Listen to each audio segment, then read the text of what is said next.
বসুন্ধরা আবাসিক সিটি ইতোমধ্যেই ময়লার ভাগাড়ে পরিণত হয়েছে। দর্শক, গতকাল বিএনপির ভারপ্রাপ্ত চেয়ারম্যান তারেক রহমানকে বরণ করে নিতে বিএনপি থেকে নেওয়া হয়েছিল একটি উদ্যোগ। আমরা দেখেছিলাম সংবর্ধনায় একটি মঞ্চ তৈরি করা হয়েছিল এই 300 ফিট স্থানটিতে, এবং ঠিক দেখতেই পাচ্ছেন আমার পেছনে ইতোমধ্যেই কিন্তু এক প্রকার ময়লার যে অপরিচ্ছন্নতা আমরা কিন্তু সেটা লক্ষ্য করতে পারছি, এবং একটু লক্ষ্য করলে দেখতে পারবেন যে একটি ব্যানার লাগানো রয়েছে, সবার আগে বাংলাদেশ স্বাগতম, প্রাণপ্রিয় নেতা।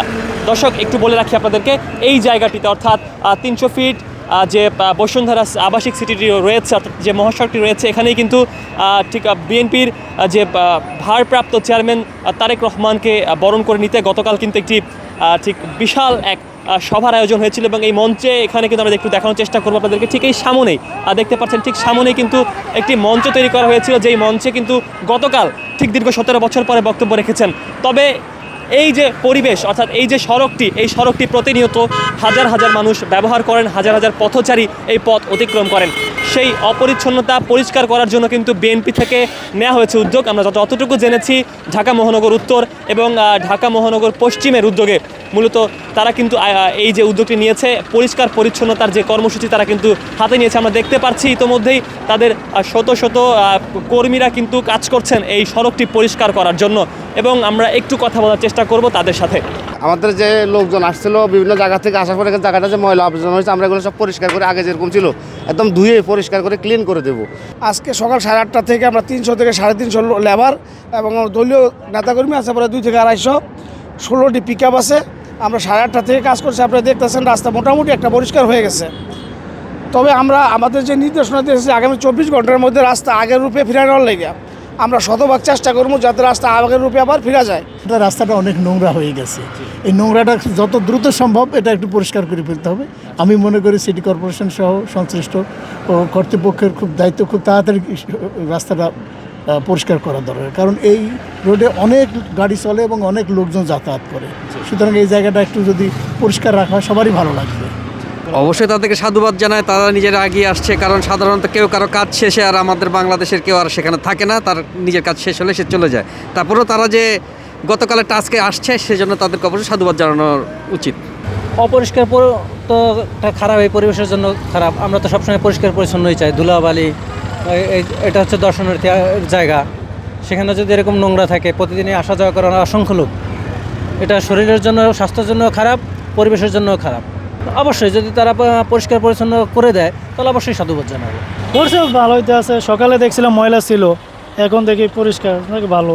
ক্ষণিকের জন্য একটু হয়েছে, আমাদের নেতা বাংলাদেশে আইছে 15-16 বছর পর, একটু হইতেই পারে মানুষের ভালোবাসার জন্য। এখন আবার পরিষ্কার করলেই তো শেষ হয়ে যাবে। খুশি নেতা আইছে, ঠিক আছে, সবাই খুশি হয়েছে। আর ময়লা হইতে পারে, সরকার আবার আবর্জনা পরিষ্কার করবে। না, কোনো সমস্যা হয় না, পরিষ্কার করা দেখতেছি, খুব ভালো লাগছে। আজকের রাস্তাঘাটে অনেক ময়লাটার আবর্জনা, এটাতে অনেক সমস্যা আর রাস্তার সৌন্দর্যটা নষ্ট হয়ে গেছে। এটা চাই রাস্তাটা পরিষ্কার করা এবং যাতে সুন্দরভাবে সবাই চলাফেরা করতে পারে, এটা চাই। অবশ্যই এই সড়কটাতে এত ময়লা ছিল না, আমরা আশাও করি নাই। তা আজকে অবশ্য ময়লা জায়গায় জায়গায়, তবে সিটি কর্পোরেশন কিছু কিছু গাড়ি আমরা দেখতে পাচ্ছি এখানে।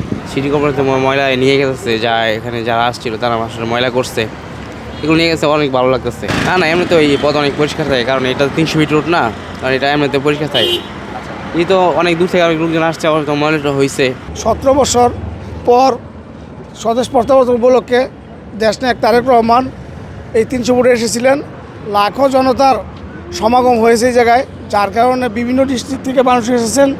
তারা ওই যে খাবারের যেই বর্জ্যগুলো আছে, এই বর্জ্যগুলো ফেলাইছেন। এর কারণে রাস্তায় কিছু আবর্জনা তৈরি হয়েছে। এগুলো আমাদের ঢাকা মহানগর উত্তরের দিক নির্দেশনায় আমরা সবাই মিলে কাজ করতেছি যেন আমাদের দেশ পরিষ্কার থাকে, পরিচ্ছন্ন থাকে। নিজ দায়িত্বে আমাদের এই কাজগুলো করার দরকার।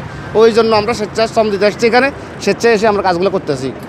17 বছর পর আবেগ একটা বড় প্রোগ্রাম। আপনারা জানেন 17 বছর পর যে এই বাংলাদেশের বাংলাদেশের স্পন্দন, বাংলাদেশের স্বপ্নদ্রষ্টা, যাকে ঘিরে বাংলাদেশের মানুষ একটা আনন্দের উচ্ছ্বাসের মাধ্যমে এই জায়গায় এসেছে। দলমত নির্বিশেষে সবাই আসছে এই জায়গায়। আপনারা জানেন এই জায়গায় কিছু প্রতিবন্ধক হতেছে, এই জন্য ঢাকা মহানগর উত্তরা আহ্বায়ক যে আমিনুল হক ভাই, তিনি কিন্তু দুঃখ প্রকাশ করেছেন যে মানুষের যে প্রতিবন্ধক হয়েছে, এই জন্য আমরা দুঃখিত। বসুন্ধরার এই আবাসিক এলাকা প্রতিনিয়ত ব্যবহার করেন লক্ষ লক্ষ পথচারী। তাদের দাবি, এই দর্শনীয় স্থানটি পরিষ্কার এবং পরিচ্ছন্ন করে তোলার দায়িত্ব নিতে হবে সরকারকে, এবং কোনো রকম অপরিচ্ছন্নতা চান না তারা। 300 ফিট থেকে খন্দকার তাহসিন, দেশের পত্র নিউজ, ঢাকা।